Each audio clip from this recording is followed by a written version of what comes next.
రాజద్వారం దగ్గర నిలబడితే లోపల ముందు తులసి కోట కనపడేటట్టుగా పెట్టేవారు.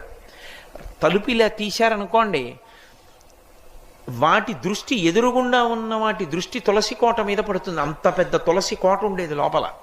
ఆ తులసి కోట కానీ ఎదురుగుండా ఉందనుకోండి, మీరు లోపలికి రావాలంటే ముందు తులసి కోట చూస్తే తప్ప ఇంకోటి కనపడదనుకోండి. లోపలికి వచ్చే ముందు ఉగ్రభూత ప్రవేశం ఉండదు. ఆ ఇంట శక్తి నిలబడుతుంది. కారణం ఏమంటే ఆ తులసికి ఉండేటటువంటి శక్తి అటువంటిది. కాబట్టి ఆ తులసి గురించి చెప్తూ ఒక మాట అంటారు. ఆమె కళ్యాణి అని ఆవిడికి పేరు. కళ్యాణి అంటే సమస్త శుభములనిస్తుంది తులసి చెట్టు.